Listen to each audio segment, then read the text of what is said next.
Welcome to Ecclesia Principles, a biblical strategy for believers to engage in God's design for government with Ray Eppard.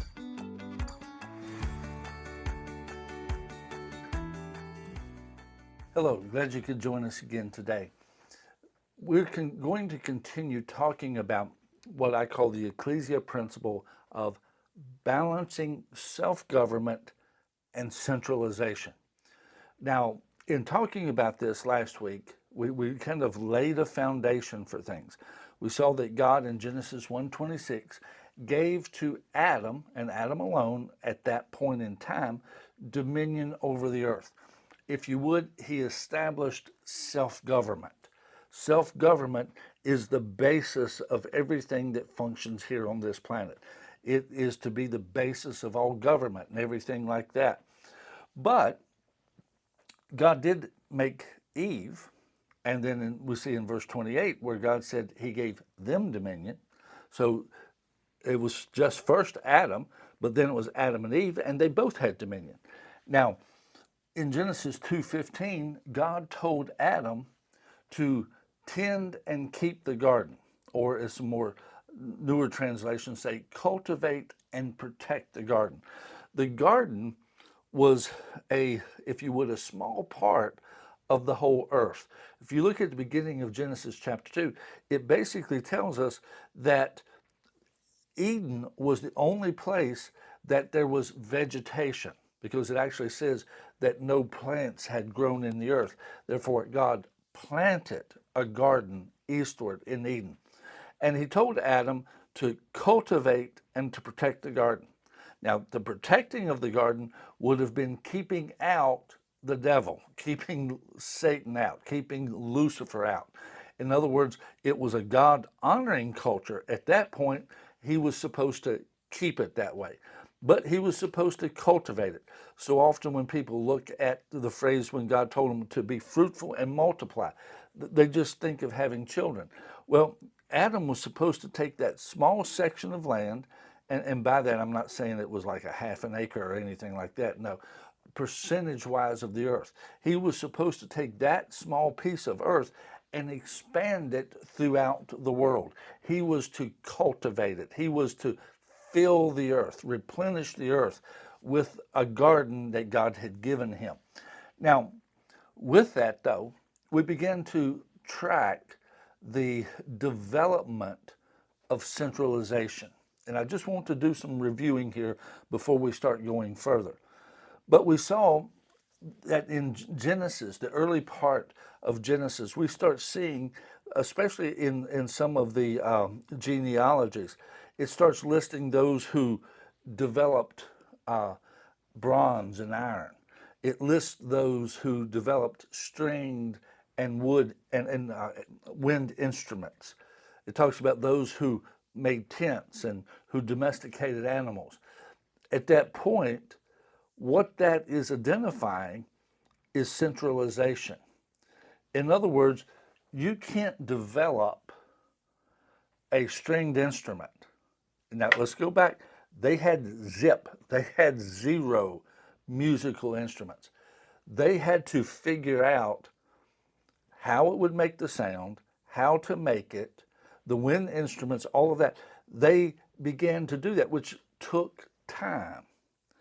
And they spent extra time doing that. And it says basically that it was several people's families that one developed this one, another developed that one, another developed this one. In other words, they spent their extra time cultivating wind instruments, stringed instruments, bronze, iron, developing, cultivating, domesticating animals, making tents. Those types of things they developed. And with that, over time, they would develop more, and we get to where, hey, I need to buy some buy some vegetables off of you. I need to get some meat from you. And at that point, that's where the bartering system would eventually come in as centralization increased. You cannot have specialization without centralization. In other words, you cannot have everyone being a jack of all trades everyone basically being self-sufficient and also develop brain surgery. You can't do it. Somebody's going to have to spend their time just studying brain surgery. They're not going to have the time to go out and do these other things. They're going to have to spend time on this. That is a specialization. And in order for them to be able to do that, there has to be a collective. Basically, it's the beginning of the forming of cities. There has to be a collective where, this person over here, they grow this particular crop, this particular vegetable. This one grows something else. This one over here grows livestock. This one over here has a dairy. They milk the cows. They make cheese. They do all these types of things. And then they come together and they sell it, buy and sell, and that is the beginning of centralization. It's the development of cities. Now, a lot of people think that God just wanted a garden. God made a garden. God didn't make a city. Yeah, but we saw in Hebrews chapter 11 that Abraham, after God talked to him, it said he was looking for a city whose builder and maker was God. God didn't talk to Abraham about a garden. He talked to him about a city. In other words, God was wanting humanity to develop centralization. And we'll skip ahead. In Revelation chapter 21, we see that in the new heaven and the new earth, there is a new Jerusalem that we'll all live in. And there it says that the nations bring their glory and their honor into there and basically present it to Jesus. Now, what that ultimately is saying is that the nations, the things that they cultivate, the things that they develop, they will bring it into the city to show it off to the king. So again, it is a development of centralization. We're going to live in that city. Now that city, if you look at chapter 22, you'll see it's got a major river running through it. If you would, it has a park, a huge, massive park. It's got the river of life. It's got the tree of life all down the banks of it. And there's a lot there. It's a huge, massive city. 1,500 miles square, if you would, the Bible tells us. It's big. It's big. It's got a garden in it. Probably has a few gardens in it. But it's a city. And if you would, God wants a balance between self-government and centralization. Now, with this, and I want to start talking about some of the problems. Because I said last week that a lot of the tensions and a lot of the difficulties that we have in our culture right now are the result of this tension between self-government and centralization, and that we have to understand the proper approach to that. So today I'm going to get into a couple things, and throughout the course of this week, I'm going to use different examples of what that tension looks like in topical fashion. Now, I want to use Romans 7:17 as a text for some of this. And it might seem a little strange off the top, but as we get into it, I think you'll understand why I'm wanting to use this passage. Paul is really talking about the condition of humanity. And in verse 17, he says, "But now it is no longer I that do it or who do it." In other words, he's saying, well, what I really want to do, I don't end up doing that. And what I don't want to do, I end up doing that. In other words, I have this struggle that I'm facing. And he says, but now it is no longer I who do it, but sin that dwells in me. The reason I want to use this verse is because to me, this is one of the best verses to identify that we all have a fallen nature. when Adam sinned, when he ate of the fruit of the tree, then death entered his heart, his spirit. And in dying, he ended up dying physically. The day he ate of the tree, he died on the inside. His outside, the body, died 930 some years later. But in between there, he had this sin nature.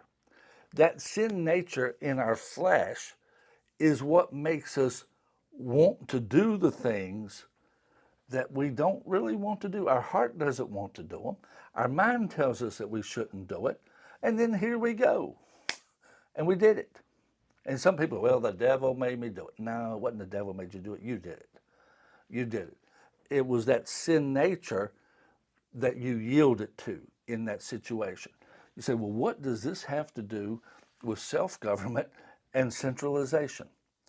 Well, you see, and I'm going to deal with this primarily on the side of centralization, because a big part of the struggle that we deal with today in our culture is, especially as we have a growing population. And with that, then the things that are centralized are even bigger. You think back a number of years ago, and you had the mom and pop shops. You had the family owned this store and another family owned that store over there. And that was pretty much the case in towns and cities throughout our country. But today we have a little different dynamic. A lot of the mom and pops are gone. And if you would, they're gone because of that tension between centralization and self-government. The mom and pop was the self-government. The centralization is the big box stores, if you would. But you see, there's certain advantages to the big box stores. And again, I just ask, don't get offended, just listen to what I'm saying. There's certain advantages to that. When you have repetition, when you buy in volume, you're able to drive the price down. In self-government, the mom and pop shop, well, there you can't buy in that large of a volume. You can't stock but so much. And so those dynamics, you begin to create a situation where, especially when there are times that are difficult financially, people will choose to buy the lower price. If it's the same object, same item, they will buy the lower priced that comes from centralization, as opposed to the higher priced, same product that comes from self-government or the mom and pop. And so as a result of that, the big box stores, the centralization becomes even more powerful. And more power is located inside of those companies. Now, the problem is everybody has a sin nature. And so with that, those increased powers can be turned for evil. They can be done to actually do away with self-government, to eliminate the competition.